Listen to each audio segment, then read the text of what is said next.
Greetings and welcome to Relationships Unfiltered, a podcast about relationships, love, lifestyle, sex, romance, and a whole bunch more. I'm your host here, Rashad Bakir, and welcome to my channel.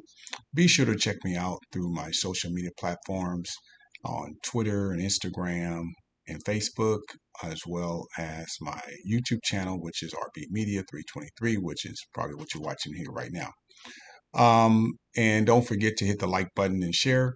I do appreciate it. So, in this segment of my episode, I'm going to discuss long distance relationships. Now, have you ever been in one? Long distance relationships can be very intriguing, very interesting, very fascinating, to say the least, because especially in this new 21st century that we're in, with online dating and the whole works, and so apps and everything else. And what it really does, it allows you to expand the pool of people for whom you seek relationships with, whether it be romantic relationships, personal, interpersonal relationships, business relationships, whatever. The connections that you are able to do, and people are doing them by the hundreds of thousands every second of every day. And it's connecting us worldwide. And so the number of long distance relationships is skyrocketing because of that. Certainly the connections that people have in long distance relationships. And so I want to look at some things with that and just kind of go over them just quickly. Um, if you want to say the good, the bad, or whatever with regard to them. So let's start out. Obviously, I want to start out with the things that you certainly need to be cautious of first, and then kind of wrap it up with the good stuff, because I always want to leave us with some good information. And that is that long distance relationships, certainly when you're dealing with anything related to the internet, social media, and the like, you have to be cautious. You have to first, don't just jump right in. You want to filter, you want to do some investigation, and so forth, for whom you're communicating. Because again, as I talked about with the dating apps and everything, you don't necessarily know who you're talking to until you know who you're talking to. And so it's very important to sort of set those parameters with regard to the dangers and the risk factors that go into a long distance relationship. So in other words, don't just start giving up your address, don't start giving up your name and your phone numbers and all these sorts of vital personal information from get go. And up until you still think you don't know the person, again. So you have to do your due diligence, do your homework, protect yourself.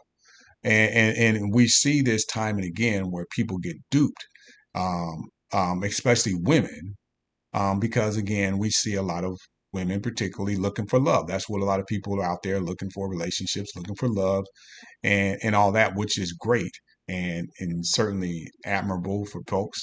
However, as we know, there are some not so good people out there, some scandal folks, some folks who've got certainly agendas, and and so they are exploiting that. They're exploiting love. This has been a long running thing. This didn't start with the internet and the dating app age. This has been going on since the pen pal days, and even before that. In ancient times, you had some guy come into town, and he's this, that, and the other, and the town gets all enamored by him, and some guy has the prettiest daughter in town. He offers her up, and the next thing you know, she's in some sex trafficking trade or whatever is going on, or something, just something not good. And so we see this has happened, and it continues to happen, and it will continue to happen, sadly. And just the thing is, hopefully you don't get caught up into it. If you're the person who's looking online and looking to meet someone, and put yourself in a position of long distance relationship dynamic, then you must be aware of those types of things. With regard, that's off the top. Okay, that's just off the top. And then, but others than that, again, just verify as much as you can information the person is giving you.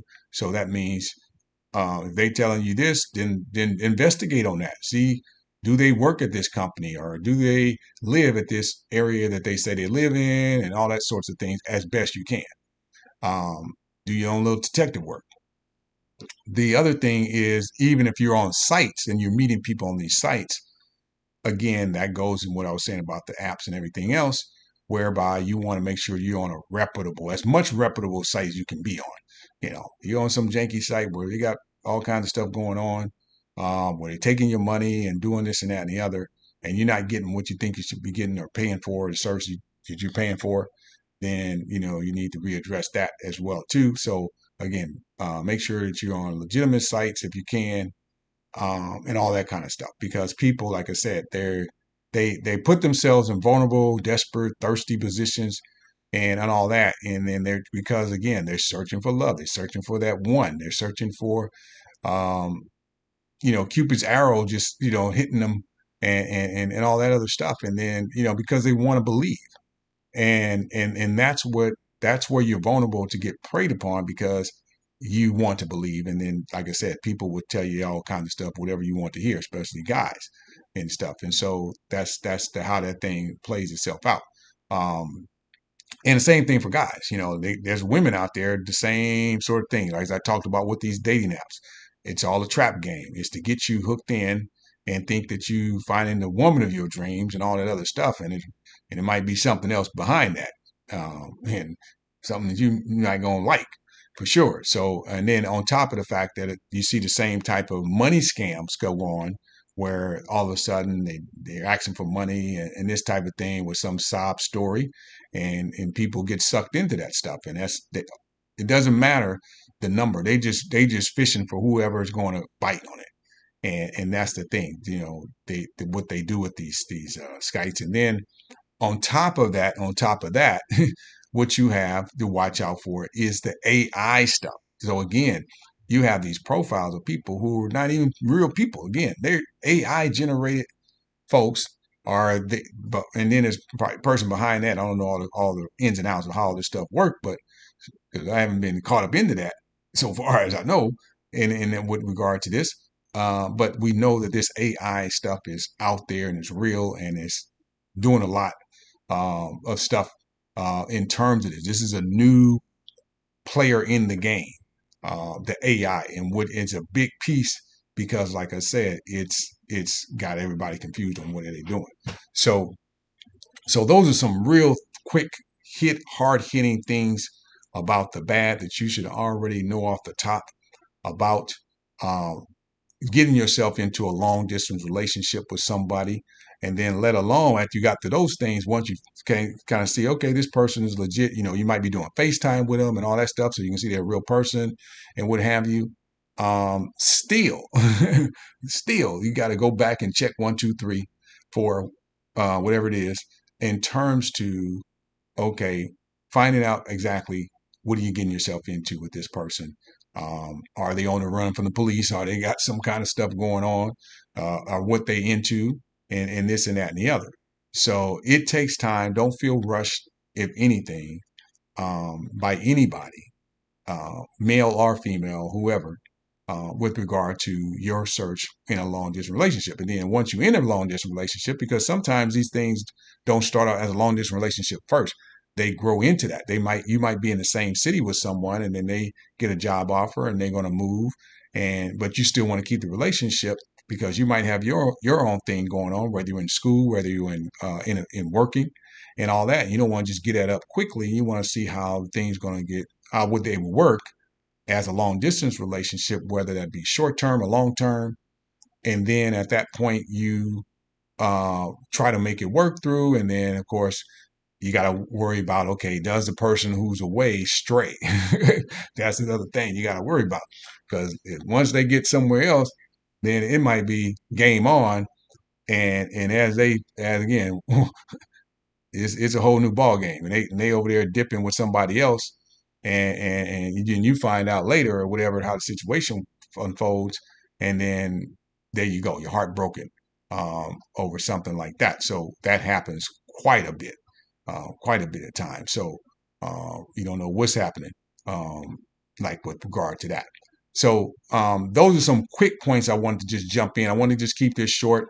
on the negative and aspects of things, just to be worried, just things to consider when you're considering long distance relationships, certainly. And then I'm going to come back from a segment dealing with the positives. Okay, so I'm dealing with some good stuff, and then some words of the day, thoughts of the day, to keep folks inspired and rejuvenated and things like that. Keep it moving and grooving in your relationships here at Relationships Unfiltered. So I'm going to stop here at part one, and then we're going to come back with part two. So see you soon again here at Relationships Unfiltered with Rashad Bakir.